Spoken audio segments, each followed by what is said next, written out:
nga mas malakas yung hero nila pagdating ng early game. But at least, we're still holding on. 3K lang yun lamang ng Blacklist International against Omega Esports. And this is where you start seeing the cracks on the draft of Blacklist, no? Yung team fight, mas pabor sa Omega Esports. So when they won the team fight, this layer take, inherently, kapag nakuha pa ni Blacklist International to, may nagkamali sa side ng Omega. But of course, hindi naman nila gagawin yun. The focus is, patayin na kagad si Granger bago pa matapos si Lord. Okay? So, the target selection of Omega Esports, sabi nila, oy guys, nakita natin si Granger, dumaan dito, hindi nila hihira si Lord. Pinatay muna si Granger sa may backline bago tinapos yung Lord. So this is experience coming out from Omega Esports kasi baka ma-retry. Okay? Baka ma-retry. Baka mabisikan sila and makuha pa yung Lord from Omega Esports. Sabi nila, guys, focus tayo. Patayin muna natin si Wise bago natin tapusin yung Lord. And after that, it was just an easy execution in the mid lane. Huliin natin kung sino man yung mag-defend dito kasi yung lahat naman ng waves ay pushing. So Omega Esports, they have the authority to dictate where the pressure is and all in na sila dito kasi wala nang papatay sa kanila eh. The damage output is minimal sa side ng Blacklist International. Patay na si Alice, hindi na rin masyado makakagalaw si Edward during these fights and full stocks din yung Claude natin. So ito yung moment na parang wala na silang pake kung anong gagawin ng Blacklist International. They're way superior pagdating sa team fights and that was the key factor here for Omega Esports for winning that game. And of course, the MVP of that game is brought to us by Smart, the official tournament telco partner of MPL.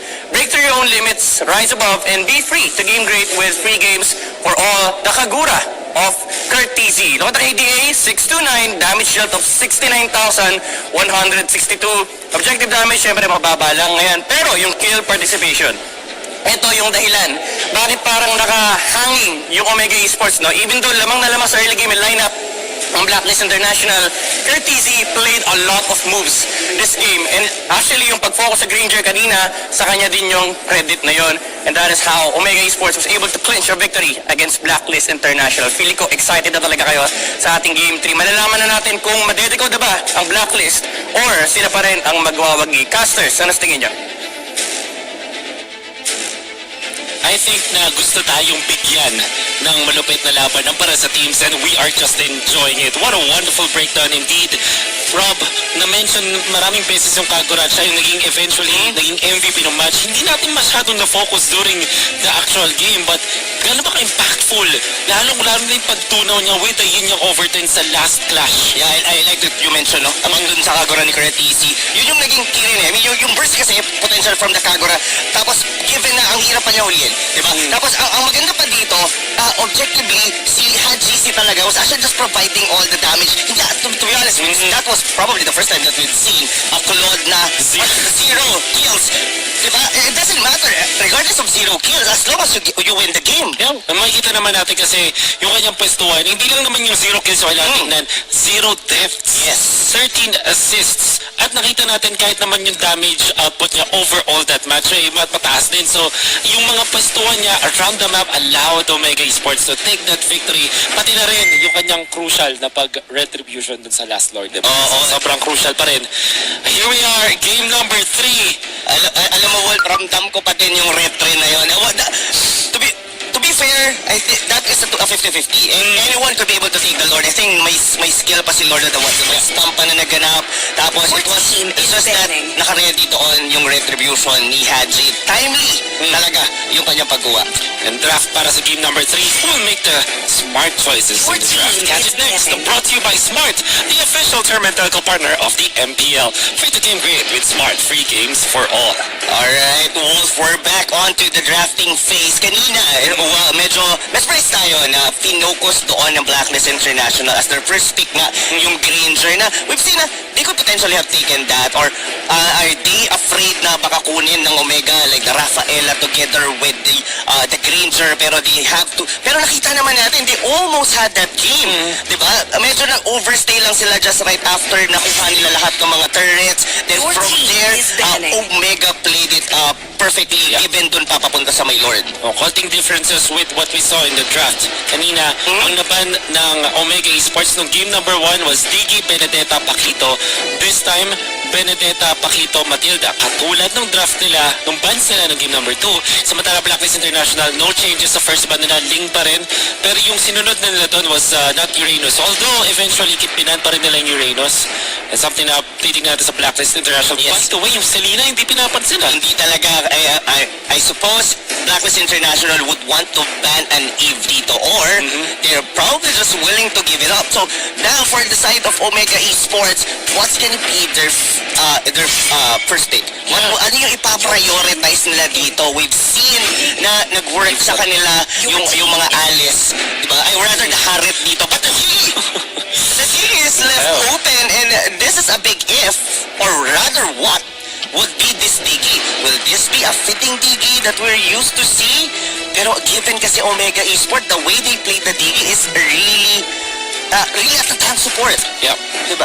Pwede hindi siya yung parang feeding DG strategy na pwede na nakikita natin for Blacklist International. I'm scared for Omega Esports. Yes, it's true na nakakainis talaga yung DG. Pero yung Blacklist International, isang team na alam yung kontra dito.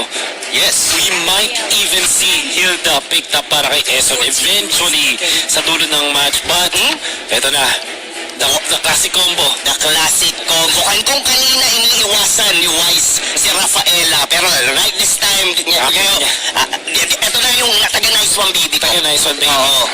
So, now for Omega, how would they want to counter this one? Ang naging sagot nila, yung game number 1 was a Loyi. Pero, pagka pumika pa dito ng Loyi, might be very tricky. Pero ang pinili nila dito, well, might as well. Ito yung nagpanalo sa kanila kanina, this Kagura and this Toshi's Alice is being very prominent sa kanyang laning, during the laning stage. Parang itong dalawang team na to, no? You get the Alice, we get the Harit. Oh, ganun talaga yung palitan eh. Oo. At so far, sa past 2 games natin, kung sino yung nakakahawak ng Harith ang nananalo. Yun nga. So, Blacklist International now having Your the team ingredients is mukhang pwede. At sila nagba ng Yisan Shin ngayon.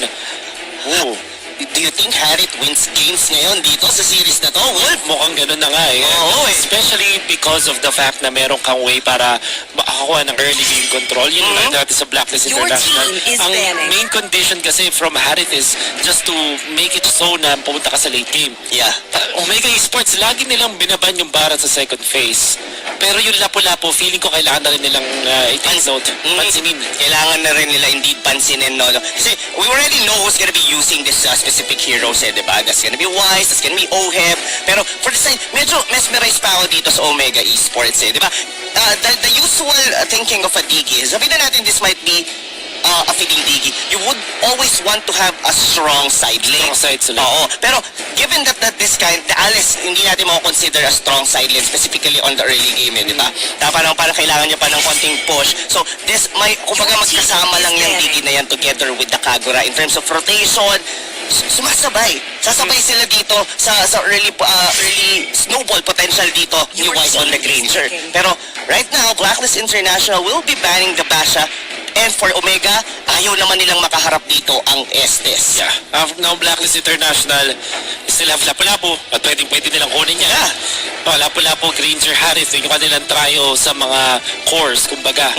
Ngayon yung Blacklist International, nakita ko rin na after nun may Digi na kinuha ng Omega Esports, straight up Rafaela.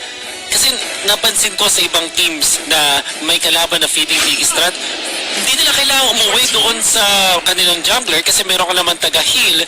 And it also means na hindi ganun ka-effective kung feeding Digi strategy to. I know. Omega Esports might not even consider that kasi parang malulugi lang sila. Kasi may taga-heal naman eh, Rafaela. Saka mabagal din yung magiging ikot nila dito if they would want, baka nga, farming pa pagka ginamit nila na sa feeding Digi strategy. Kung libreng 50 gold para dito kay Wise. Pero ang gusto kong malaman dito, no, for the side of Omega Esports, what will be their jungler? So, Claude, it made a lot of sense kanina sa kanila, and nakikita ko din that this might actually work against dito sa draft ng Blacklist International.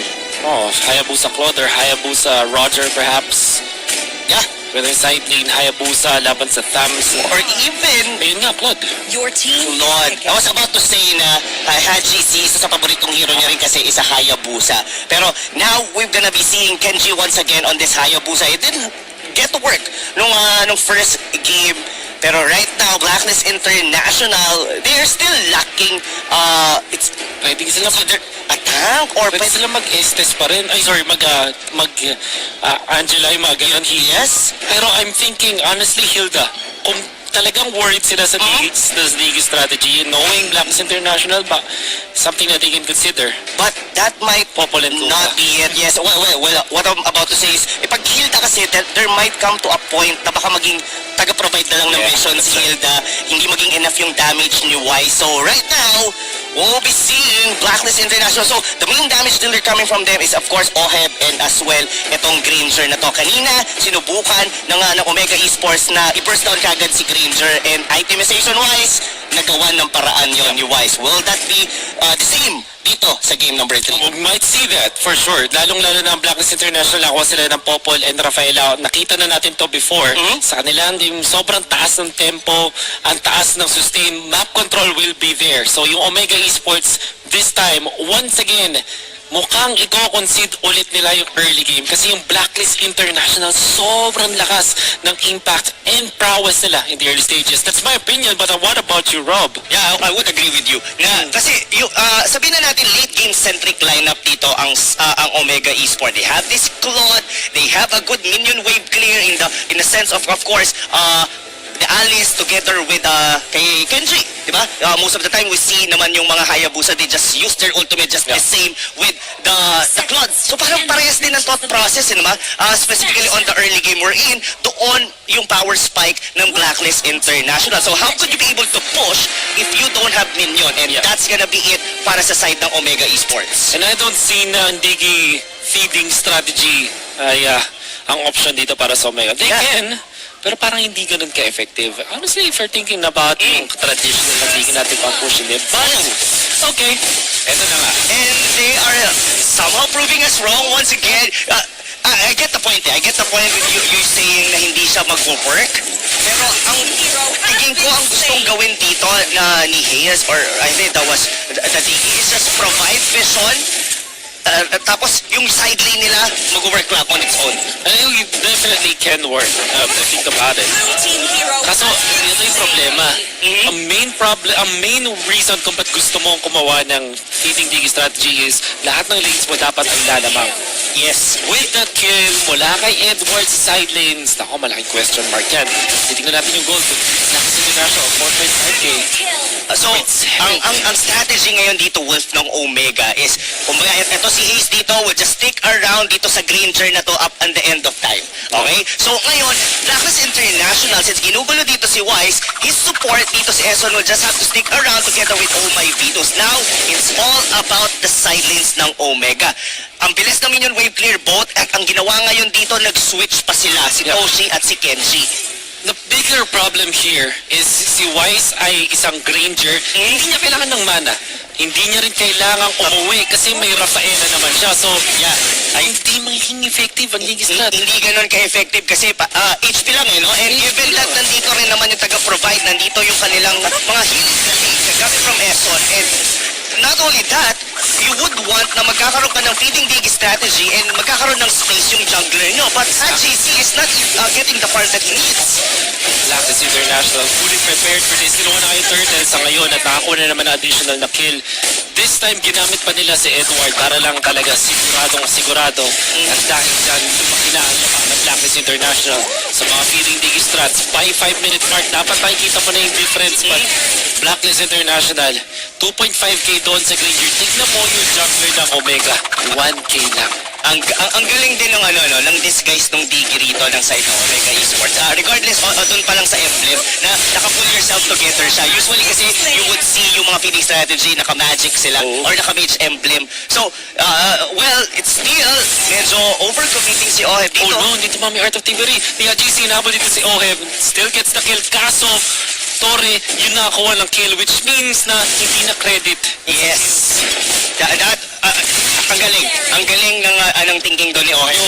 That push forward, regardless mamatay ako, as long as HGC doesn't get the kill. Saktong-sakto, pixel perfect.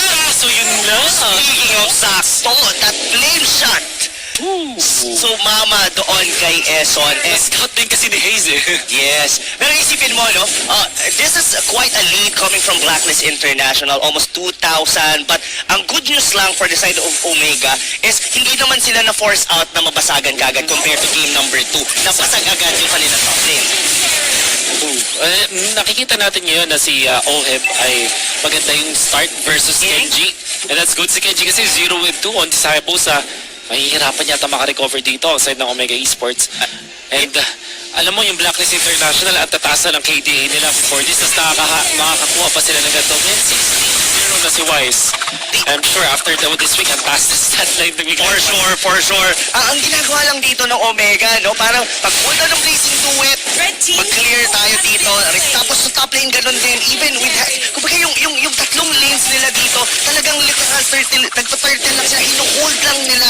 Eh talagang pino-force out dito ng Omega na makapapot sila ng late game. Exactly. Do take note of the changes. We'll talk about later. Turtle mo ako dito ng Blacklist mat na secure ni Tams. Wise nga lang.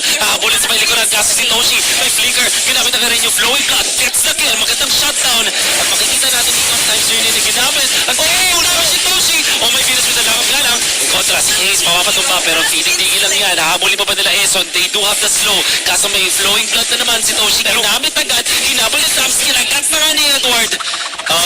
Kill. Going in favor of Blacklist. But I think, umabot, that's a good trade pa rin eh. Kung iisipin mo, Wolf, that is a shutdown on a godlike streak. Exactly. Nung ni Wise. And ang nakakuha pa nun is yung Alice. That's one of the reasons kung bakit din siya nakasulitis na kuuna agad yung item niya doon. Now, Blade of the Heptasy is already done ngayon dito kay Kenji. 5 minutes in, wala nang energy shield. Blacklist International needs to force na makabasag dito ng mga outer turrets against Omega Esports. But Kenji will be taken out. Edward naman, napakamit ako limit niya sa top lane. Hinabol si Hachizi. Gandang pinamay ni Claude. Kinrossoveran. Kaso na si Eson ni right tap.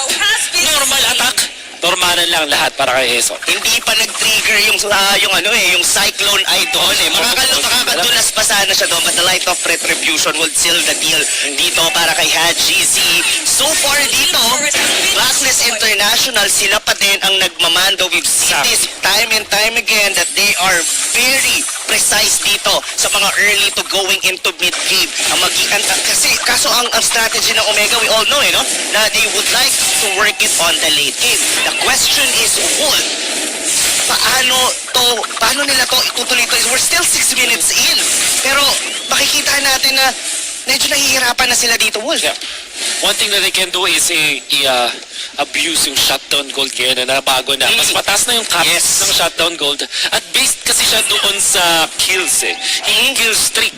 Hindi siya about doon sa gold difference. So yung rubber band mechanic pwede nating makita sa side ng Omega Esports. Kaso ito sa Blacklist. Saka ang gusto ko dito yung itemization ni Toshi dito. They didn't go for the Calamity Reaper, instead Enchanted Talisman. So meaning, gusto lang talagang i-sustain, and given that the Kagura also made a Clap of Destiny, so talagang tinadrag nila to. Itong laro na to against Blacklist International. Just like in game number 2, luging-lugi ang Omega. Well, 10 times or 3 times na mas lugi sila dito sa game na to sa early stages. Pero hindi natin alam, pwede pa itong mabaliktad. Yes, and yung nga, na-mention mo to kanina, no, na yung mga streak, I mean, look at the score. This is 3 out of 30. It's like, what? That was like 10% of the kills dito ng Blacklist International. Pero once na ma-shut down, most specifically dito si Wise, you get the gold from there. That's one of the reason bakit medyo nakakakuha pa rin ng farm dito ang side ng Omega. So, kailangan tuloy-tuloy yung aggression na gawin dito ng Blacklist. Nakagat na nga ni Omega Venus, placing doon to not save with the first step. Ngayon nga lang, Cartesian may kontra, hindi niya overturn. Kaso, makaagat lang din ni Edward with the stamps. Then si Wise naghahabol, naghahanap pa ng additional kills. And actually, that's the second death na pala for this squad. Blacklist International, mag-snowball pang deadball dito sa may gitna. Anong pang depensa ng Omega Esports? Toshi, malayo pa. Sobrang bilis ang pag-take ng Torre ng Blacklist International. Summon Force, patay na rin yung damage si Granger at si Edward. Walang nagawa ang Omega Esports. this is what they need to do talaga, Wolf. Kailangan nilang i-force tong mga team fights na to kasi hindi nila hihintayin na lumakas pa dito yung tatlong members ng Omega, yung Alice na yan, yung sila Hajisi with the Claude and as well with the Hayabusa. That base turret on the mid lane, ang laking bagay noon for the side of Blacklist given na malapit na ring mag-respawn ang unang Lord. Ang laki na naman ng Blacklist International. Si Ace, sila try pa rin pigilan si Wise. Red team hero. Napataas na lang KDA. Naman ni Wise, 26, 1 and 3. Doesn't matter. Hajisi plays it to win against Edward. Edward tumalon. Meron ba siyang ultimate na gagamitin? Hindi na kailangan. Makulit na nga dito si Edward. Eventually ay mapapatay. Hero has been But that will slain. be our third kill. Kaso si Curtizi, ako nag-heal. Makukuhaan ng kill ni Oheb and another third kill going in favor of Blacklist. Mukhang pang apat na third kill ito. Going in favor of Blacklist. Nothing Ace can do about this. Yes, pero yung bottom lane dito, well, will be taken up. So, ngayon, titignan naman natin dito yung mga itemization dito. That Alice already has the key component that he needs on team fight. Meron na siyang Winter Truncheon and good news for Hajisi, meron na siyang DHS. Meanwhile naman dito, sa side ng Blacklist International, ito na yung binibuild na ni Wise yung kanyang medyo punat factor. Meron siya Athena Shield pero he will still go for the endless battle dito. Gonna be tricky para sa Omega. Do take note, halos doble ng gold ni Hajisi si Wise. Almost. At least 4,000 ang lamang ni Wise doon kay Hajisi. At hindi maganda yan kasi dalawang item halos yun. Yan si Hayes na naman mabibigyan. Feeding Digi. Natural.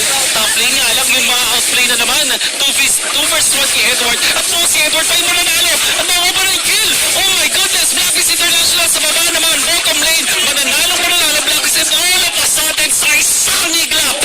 Blacklist International. Mananalo ng series na to. Oh, wow! That was very quick, Wolf! And right at this moment, hindi pa rin or wala pa rin makadikod sa Blacklist International. And look at that celebration. Outside the Blacklist International, this winning moment is brought to you by Master. Hindi sila na GG. Instead, they brought their clay game with Master. Sikreto ng mga gwapo. Oh, wow. That was perfectly executed, Wolf. Kung iisipin mo, alam ng Blacklist din na pag na-drag natin to into late game, sasabay sa atin ang Omega Esport. Then might as well force every team fight. Kunin natin ng kunin yung mga turrets nila dito. And kumbaga, huwag tayong mag-react. Nagpupush sila sa top lane, so be it. They take the bottom lane. And from there, nung napilitan na rin mag-react yung mga members ng Omega from the top lane, isa-isa silang na-pick off. And that's how Blacklist International take the win against Omega Esports. It's safe to say na sa feeding digi strategy, kailangan solid yung side lanes mo. But the better side lane duo came from side of Blacklist International. Oheb and Edward, phenomenal with their side lane play. Na-outplay na maraming beses side of Blacklist International. Pero bakit hindi natin tanungin ang ating analyst, break down that game for us, Midnight? Alam niyo, maganda naman yung idea ng Omega Esports, no? Ibato mo kung ano yung binato ng Blacklist International from their past games. Pero ang problema kasi, matagal lang dinicode ng Blacklist International yung sarili nilang strategy. And that was what, what the story was for game number 3. Once again, welcome back to the Analyst Stand. My name is Midnight, and we break down natin kung bakit naging ganito yung output or outcome for Blacklist International and Omega Esports. Of course, tingnan muna natin yung post-game stats na hatid sa atin ng Smart, the official tournament telco partner of MPL. Free to game great with Smart, free games for all. Yan, makikita natin ang taas ng kill score ni Wise. That's to be expected kasi naka-DE-feed ang Omega Esports. Pero, the difference is, hindi naging effective yung DE-feed ng Omega Esports. One reason why it didn't work out is because Wise, hindi siya nag-jungle dito. As in, yung buong stay niya sa mid lane, he never touched the jungle creeps on their side. Sabi niya, bahala ka dyan, Hayes, papatayin ka namin, naka-Raphael na naman kami, meron akong sustain and I have enough damage to take the Digi down. Literal na walang pare sa jungle si Wise dito. Sabi niya, yung minion waves na lang sa mid lane, yung aking pa-farmin. And kapag kumpleto na yung pambili ko ng Raptor Blade, yung level 2 variant ng Raptor Machete, tsaka ako pupunta ng aking jungle. Actually, mamaya makikita nyo sa highlights kung ano yung klase ng laro na ginawa ni Wise. Pero one tip that you can do actually against Diggy is huwag mo munang bibilin yung jungle item. Kasi you can stay in the mid lane, lalo na may sustain ka from the Rafaela. Pagdating mo ng level 3, yung Raptor Blade, mabibili mo na, and isang first kill na lang si Diggy, then tsaka ka pwede makapag-adjust. And yun siguro yung hindi in-expect ng Omega Esports na alam ng Blacklist International kung paano laruin yung Diggy feed na iba pa doon sa kanila. Once again guys, these stats are brought to us by Smart, the official tournament telco partner of MPL. Free to game great with Smart, free games for all. Bago natin tignan yung mga nangyari o yung mga key moments on that specific game, check nyo muna to sa inyong mga screen. Makikita nyo yung QR code, no? Scan nyo na yan or punta kayo dito sa website natin, fill up nyo yung form at may chance kayo manalo ng skin worth of 599 diamonds. The first 30,000 na entries ay mananalo ng skin na again worth 599 diamonds. So bilisan nyo na guys, hanggat nandito yung form, hanggat nandito yung website, scan nyo na yung QR code at bilisan nyo na magpunta na kayo sa website para mag-fill up nito. Okay? So, tignan ang ating mga moments dito sa ating game. Of course, these are the game highlights brought to us by Smart, the official tournament telco partner of MPL. Free to game great with Smart, free games for all. Again guys, hindi natin nakita na nag-jungle literal si Wise. Dumating lang tayo sa point na nag-jungle na siya nung kompleto na yung Raptor Machete and it's time to move around the map. After that, there was a huge 4,000 gold lead on the side of Blacklist International. But of course, hindi naman magpapabaya ang Omega Esports no. Nandun pa rin naman yung playmaking capabilities nila Toshi. He was able to take down Wise on this Granger. 17-1-1 yung KD ni Wise at that point.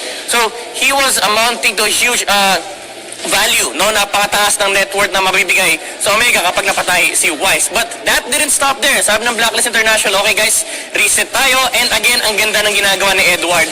Always flickering into the backline. As long as Venus, no, tuwing nakikita nila si Haji, willing talaga sila i-commit yung flicker just to reach the backline. Wala pa rin naman masyadong punish on the side of Omega Esports kasi late game pa lalabas yung kanilang firepower, no? This is a Kagura, this is an Alice, it's a Claude. Si Hayabusa, sige, fine, meron siyang mid-game damage, pero the thing is, the team fight will always be on the side or in favor of Blacklist and literal walang takot yung Blacklist pagdating sa ganitong engagements. And makikita natin na itong push na may bottom lane. Actually, if you look at the upper left part of your screen, makikita mo na dinay-delay ni Edward si Haji dito sa part ng mapa natin. Napatay pa niya actually both the Hayabusa and the Claude. Mag-isa si Edward sa top lane na yun. Sabi niya, guys, tapusin niyo na yung game. Ako na bahala dito sa dalawa. Hindi ko na sila papauwiin.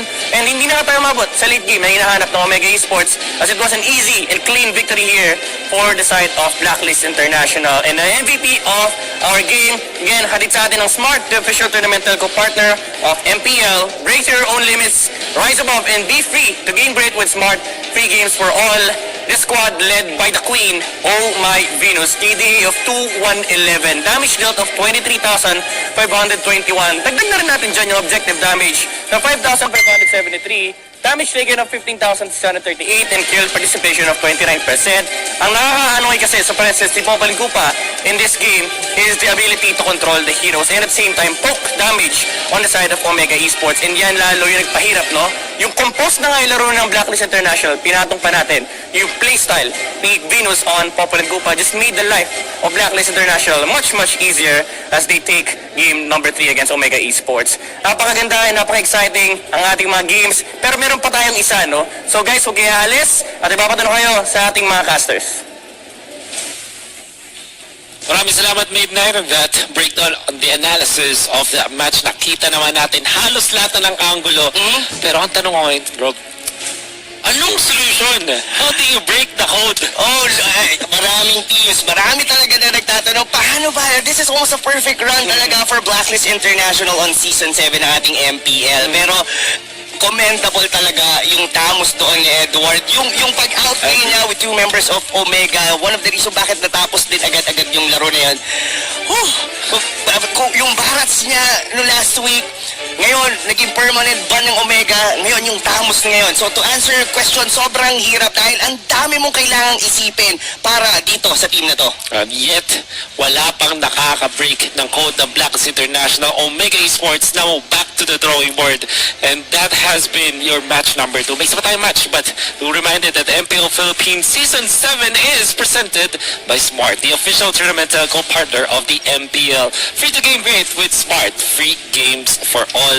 Nakita na natin ang bakbakan ng Omega, pati na rin ang Blacklist. We still have one match remaining. At magbabalik ito yung star match natin eh. Kumbaga, the champions and the contenders. We'll see that later for sure. For now, we'll see you after this break. Welcome to the Giga Life. Your passions, your stories, your life. Simplified with just one app. This is the future. The Giga Life in just one app. Experience more Giga moments when you make the smart choice. With the Philippines fastest mobile data network. How do I know it's D1? Simple, smart, hustle.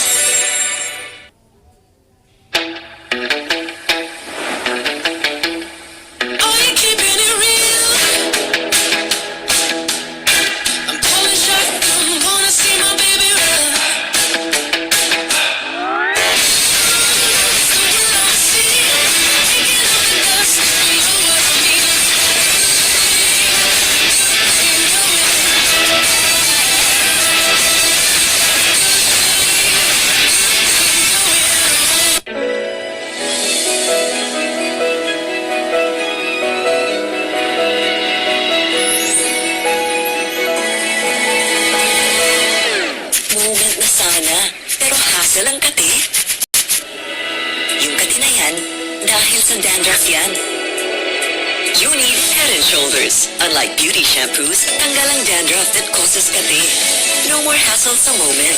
Goodbye na sa kate dahil 100% dandruff-free ka. Sikreto ng mga gwapong Master Gamer? Para fresh all day, bring your clay game with Master. New Master All-in-One Clay Wash. Fights germs, controls oil up to 12 hours, and helps prevent pimples. New Master All-in-One Clay Wash. Sikreto ng mga gwapo.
Business.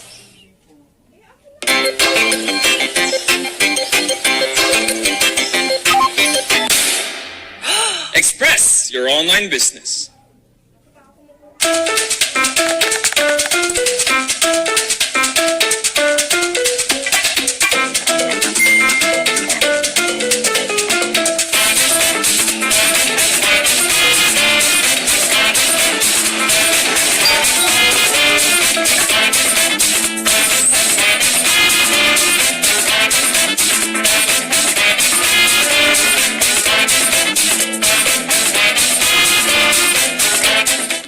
When you look inside a JanSport backpack, you see a story that started in 1967.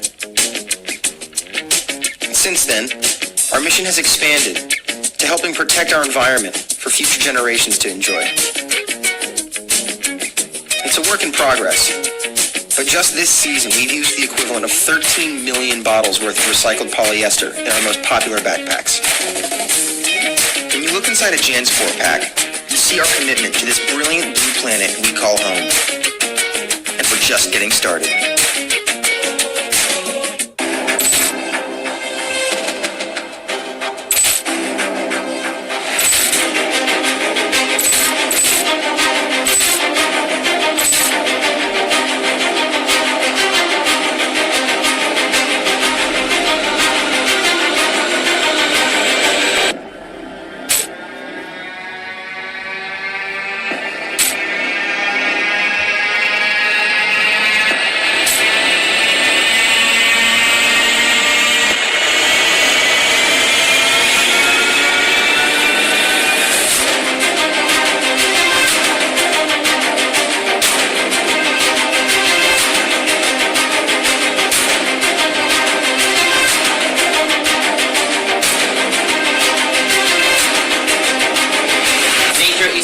online, not our end. We rely on nature as our life support system. We are all connected. This is our opportunity for a new balance with nature. It's time to step up our game for conservation. Let's gather for active fight. There's no other option. This is our end game. We could be the last generation to save the world. Together we can protect and conserve species and their habitat. Because together, anything is possible. Together,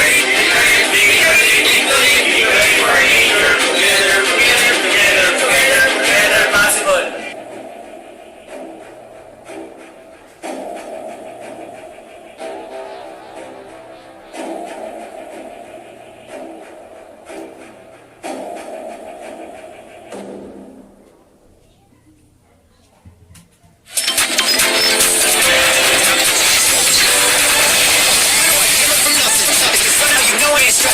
I know you already know what it takes, so follow my lead, let's go.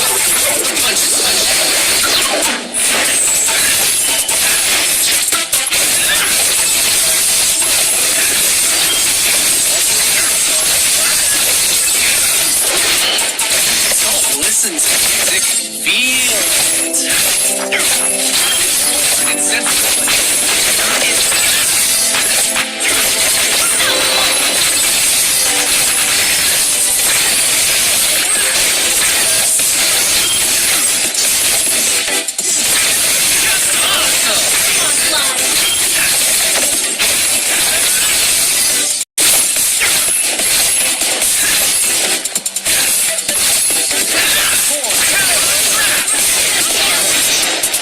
I rap, therefore I am.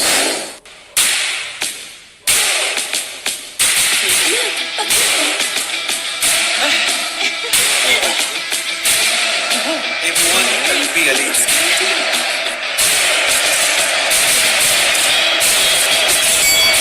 I must win.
What do you do when what you desire is beyond reach? You use power that breaks barriers. 더 Giga Life. Now in 5G. Do you believe this is possible? I do. How do you know? Simply Smart Acro. Inevitable!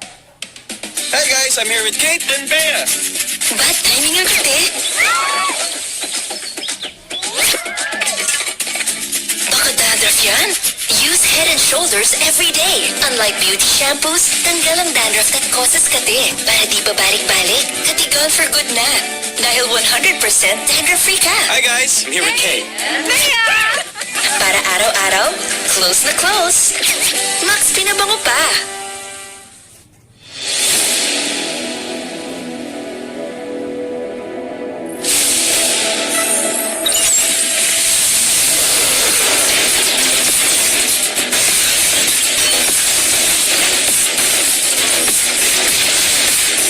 I see lots of spray.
the Giga Life. Your passions, your stories, your life. Simplified with just one app. This is the future. The Giga Life in just one app. Experience more Giga moments when you make the smart choice. With the Philippines' fastest mobile data network. How do I know it's T1? Simple, smart, ako.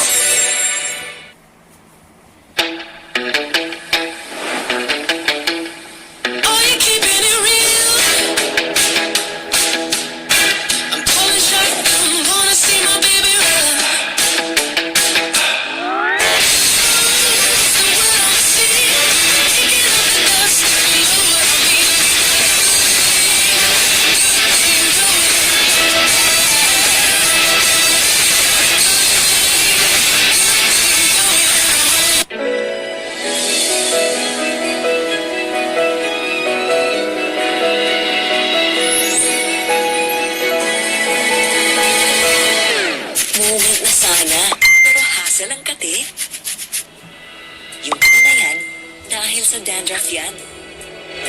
You need Head and Shoulders. Unlike beauty shampoos, tanggal ang dandruff that causes kati.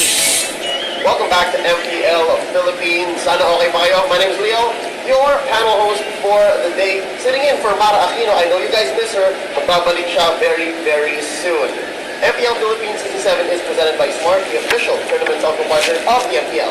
Free game rate with Smart. Free games for all. Nasaan na ba kayo sa ating mythical raffle draw?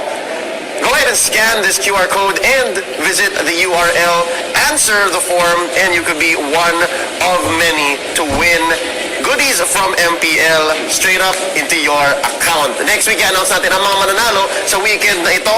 Pero may chance pa kayong manalo dahil may isa pa tayong giveaway na malupit, ang live watching rewards. Go ahead, scan this QR code and visit the URL, fill in the form, answer the questions correctly, and you could be one of the first 30,000 to walk away with up to as much as a permanent skin worth $599 Dias.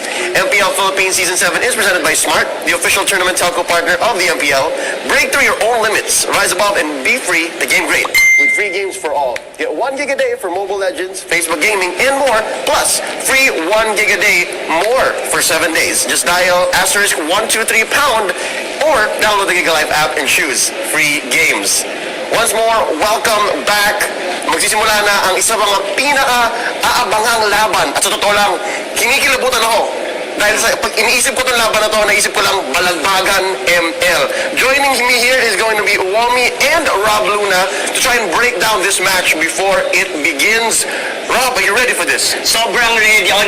Ramdam ko din yung gigil dito sa game. And for sure, this is going to be a very a series talaga na maaalala natin once it settled down. Kung ikaw nanginginig, Leo, ako din, pakiramdam ko talaga ito yung nandun tayo sa waiting room natin, sisigaw tayo sa bawat moment at talagang aabangan natin ang bawat na mangyayari sa series na to. Oh, simulan na natin. Pakilala natin ang ating unang koponan. Let's meet Work Oster Force.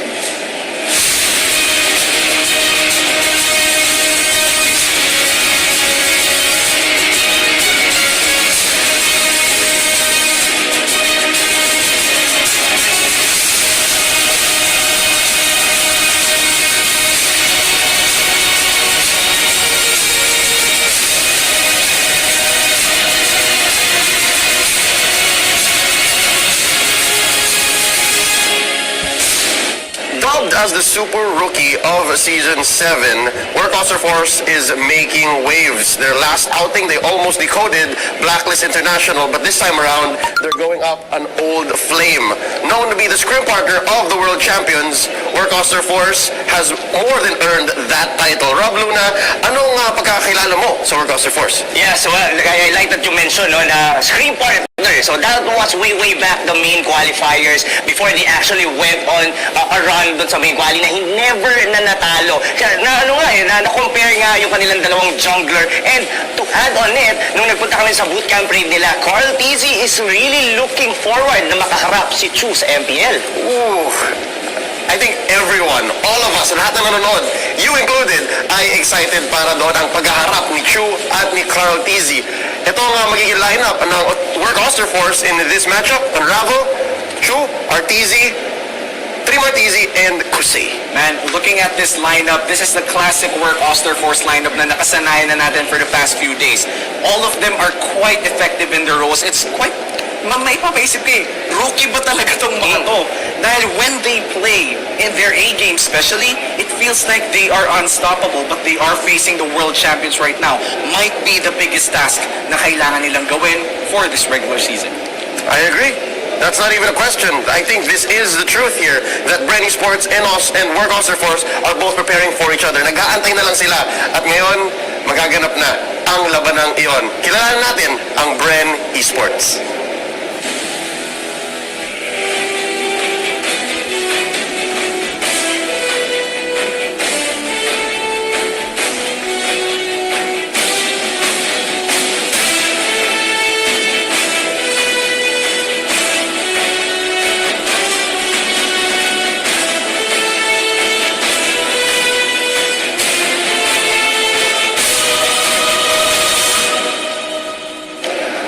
Multi-time MPL Philippines season champions, MSC champions, world champions from M2. Ano pang hindi nagagawa ng Bren Esports? Right here, right now, they're gonna prove that they still got it up against the young guns here at season 7. Well, quite decorated lineup coming in from Bren Esports. Nabanggit mo na halos lahat ng mga achievements nila. And as I said earlier, this is the biggest task na kakalabanin ng Work Osterforce. This is the rising rookies versus the gods of ML Philippines. Ito yung literal na gagawing Diyos talaga dahil sa dami ng achievements nila. And for Bren Esports, their first few weeks hindi ganun kaganda. Pero for the past few games, pinapakita nila that they're still the championship Bren Esports na nakasanayan natin. Yep, let's check out who Bren is fielding in their first 5. Here's their team lineup. Lusty, Ribo, Arteezy, Few, and Flapteezy. Itong team na to, from time and time again, alam natin na yung kung paano sila magpo-perform Sabihin na natin, understated, yung first 3 series nila dito sa MPL Season 7 was, sabihin natin, parang patikim kung nagaano na nag-practice or rather, naghanda yung mga ibang teams against Bren Esports. Pero this series against Work could also be a statement din para sa Bren Esports kasi from a 0-3 ngayon they're going for a 3-0 streak if they would be able to take down Work Osterforce. And thinking of that possibility for Bren Esports, yun yung gusto nilang mangyari. Because as I said earlier, hindi ganun kaganda talaga yung start ng Bren Esports in this regular season. Pero habang tumatagal yung season, parang lumalakas at lumalakas na sila. Para sa akin, ganito lang ang bida, laging nagpapabugbog lang sa simula. Pero pag nandun na sila sa mga bandang ending na, doon na bumabawi doon na lumalaban. Wait lang, are you saying that Bren Esports, sila ang bida ng ating liga? Well, we're about to find out right here, right now. Konti na lang, ladies and gentlemen. Kapit na lang ng konti magsimula na ang labanang ito. Let's get into the head-to-head, brought to you by Oppo A94. Experience gaming at full speed with Oppo A94. Get yours now for only 13,999 pesos. Super Rookies versus World Champions. Again, we have told you guys time and time again the story of how these two teams help build each other up during the main qualifiers for Work and during M2 for Bren Esports. Now, how do you think that history will come into play here in this matchup? I can only say dito, Leo, no, na yung start nito, given yung sa Bren Esports, no, yung sa previous match nila, they were actually the first one na gumamit dito ng Alpha as a jungler. 100% win rate. Yes, 100% win rate for Carl TC on that specific hero. Pero kasi, what I'm trying to say is, it looked like yung gap in between week 2 going into week 3 na medyo na prolong, naging malaking bagay din para sa side ng Bren Esports para makakomeback dito sa ating liga. Yep, and I think to make the most of the history we've had here, especially in Season 7, ito ang kanilang statistics. This is our team comparison between Work and Bren. Uwami, some observations. Well, scrim partners have similar stats. Sobrang lapit ng mga stats na nakikita natin dito that it's almost impossible to single out a stat line here. From the topmost to the bottom stat, talagang ang pinagkaiba lang ay dalawa, ay 0.3, 0.2, and that's almost seeing the mirror match ang makikita natin dito. And tingnan natin kung magtatabla ba sila sa ating final match of the day. Parang anime. Sobrang sobrang dikit nung stats. Pwede mo lang i-disregard yung stats and just look on how they would perform specifically sa early to mid game hanggang sa matapos. And ito for me personally, the side lane of both teams talaga yung magiging key on how this game or rather this series would pan out. Well, let's go ahead and check out who will be head and shoulders above the competition. Put your game face on and finally say goodbye to those awkward hashtag HGG moments. Thanks to Head and Shoulders, 100% dandruff-free and age-free. Now, mas pinabango pa. We're Gosler Force. We're featuring Unravel, Arteezy, and Chu. Yes, itong tatlo na to, nakita natin to against Blacklist International. Did very best, specifically on game number 3. Nagkaroon lang ng konting hiccups ending the game and nakabawi yung Blacklist. But going back dito, Unravel, Arteezy, tank support na to, hindi mo sila mag-gauge kasi they could play it defensively and they could play it offensively. Lalo na yung pag nagmamatilda and with the Lunox combination, not to mention yung Kagura ni RTZ. I think we can say the same thing for Brand Sports. Specifically, Lusty and Carteezy, si Fuis ang mid laner din, but we're also featuring Ribo. Well, for Bren Esports, kung merong Kagura si RTZ, ang masasabi ko na lang may Alice naman si Ribo. Grabe ang Alice ni Ribo mag-absorb ng pressure. And when he absorbs pressure, most of the time, hindi pa siya namamatay. Ibig sabihin nun, he's buying so much time for Bren Esports to just go around the map, get some objectives, and eventually win games through macro game. Let's go ahead and take it mano-y-mano. These featured players will do all they can para hindi mag-GG. Bring your clay game with Master, sekreto ng mga guwapo. This is a rivalry, a showdown, a face-off that fans all over the world have been looking forward to. Chu versus Carteezy. Titignan mo pa lang di ba? Sa player comparison, in terms of stat, slightly going towards Chu against Carteezy. Pero yung kill participation nila, almost on par. Meaning to say na both of these players, they know when to go in and they know when to have the farm.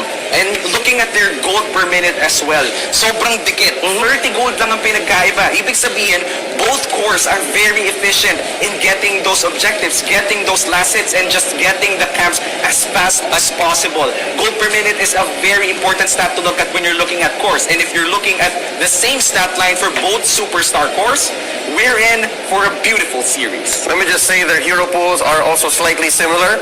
Maybe, say, for one or two, si Carteezy lang ang may alpha. But looking at the lane prediction here, this is going to be standard. This is what we can expect from both of them. Work and Bren. Yes, titignan mo dito, halos wala namang mababago. Like what you mentioned in terms sa mga positioning nila dito.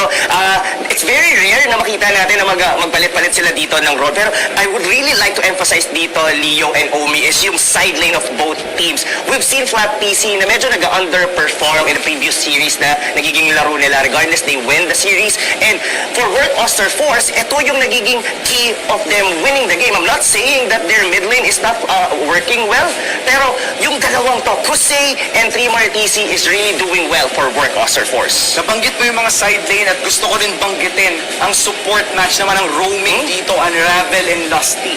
Kung sino bang makakapag-pull off ng kanilang mga magagandang play, maging X-Factor kuno para sa mga kupunan na maglalaro sa ating final match.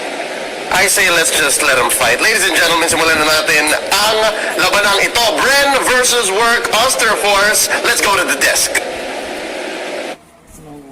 The world champions Bren Esports facing against the only team na in-acknowledge nila dito sa MPL PH Season 7. Will the student surpass the master? Malalaman natin yan as we head on to the last series of the day.